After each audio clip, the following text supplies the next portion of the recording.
We begin with a powerful nor'easter. A powerful winter storm. Parts of the Northeast buried under more than 20 inches of snow. Blizzard conditions hammering several states. What the?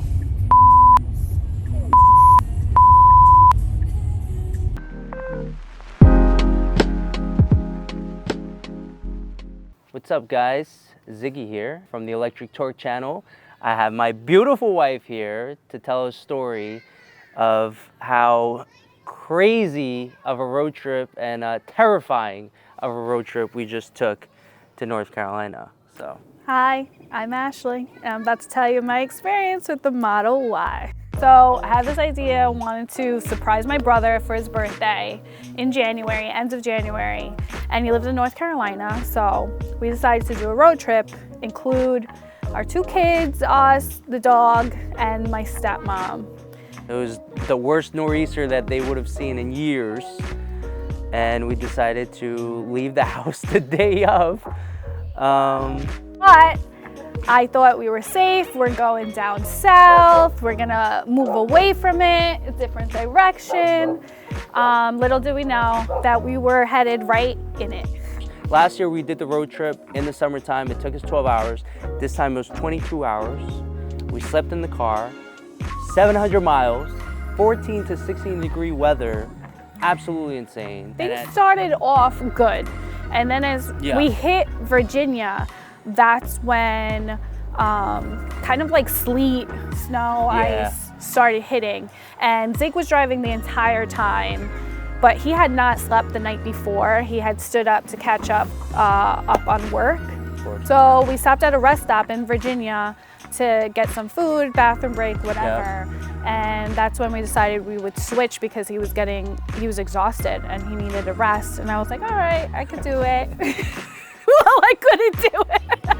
I think I was driving in Virginia. It did start getting like crazier though. Maybe the weather got 20 minutes. I had a freak out because attack. all of a sudden it was just regular snow flurries turned into these freaking balls. Like someone was throwing snowballs at us.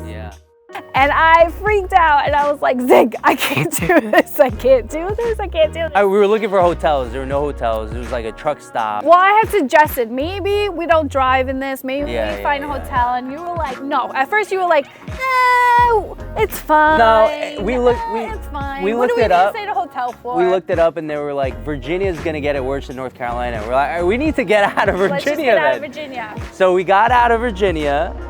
We got down to Tennessee. Right? Yes, we were in Tennessee. Okay, yes. and then you took over. I was like, okay, everything cleared up. Tennessee was beautiful. All right, night skies, clear skies. So I was like, all right, I could do this. I'll drive. Boom, snow flurries, like crazy. Okay, so no visibility. You couldn't see anything in front of you. And then what happened? Pitch black. No lights. You guys are calling my no name because I'm sleeping. So my stepmom is sitting in the passenger seat and I start crying. Oh my God. Because I thought, I'm gonna drive us off the freaking cliff. I don't even know what's next to me because I couldn't see. I didn't know what was in front of me and I just had the guardrail guiding me. So I started crying and I'm like, Zig, I can't do this, wake up. And then my stepmom's hitting him, hitting his leg, trying to wake him up. He wouldn't wake up. And I was just like, took a deep breath. And what did I have to do? I mean, I had to power through it. So I woke up out of nowhere. On the left-hand side comes this huge truck and it just squeezes in between us and the guardrail. It was like literally pushing me to the side. So like slowly I moved to the side and I was just like this. In a good way though. It was like, hey, I got this, follow me. Yeah, and I was like, I'm gonna follow this truck. I don't care where this truck is going, but I am staying behind this truck because it wasn't plowed. Yeah, the highway was not plowed. So I couldn't see anything. So I just followed the truck and I let the truck tires like pave the way.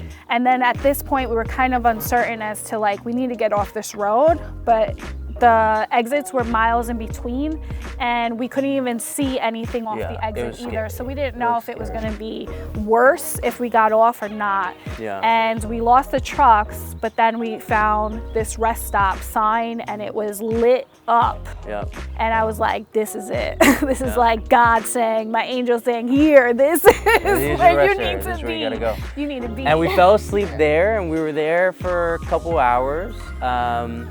It was a little scary because I wanted to conserve the energy.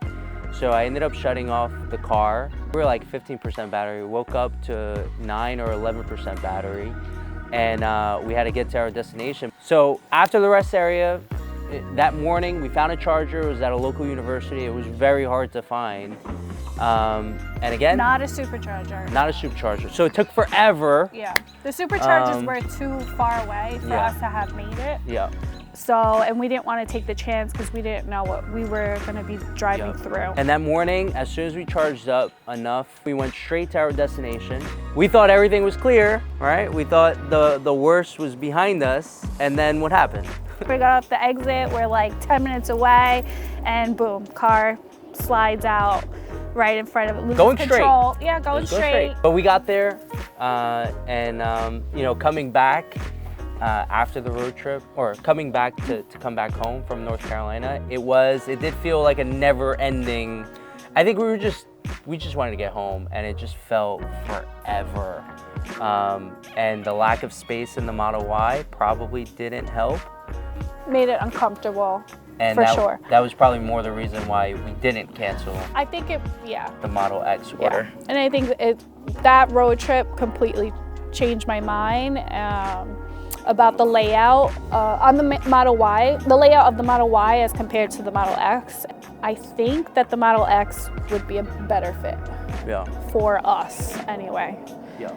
I'm still team Model Y, 7-seater, but I just think it takes up a lot more space than necessary, and you're just having that third row.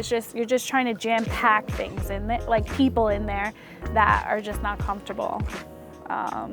So it doesn't really make sense for road trips. It doesn't. No. Not for long road trips. And on that note, thank you guys for watching. Feel free to like and subscribe. And again, just get off this video, go to Tesla.com, order your Model Y, your 3, your X, whatever it is. You will not regret it at all. Unless you have a 7-seater and you do a 22-hour road trip in a nor'easter. So. I still love our Tesla, for sure. Yeah.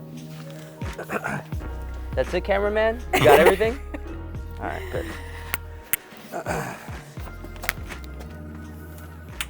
No, I still think the Model Y is a better fit, but for us, let's see. I'm just kidding.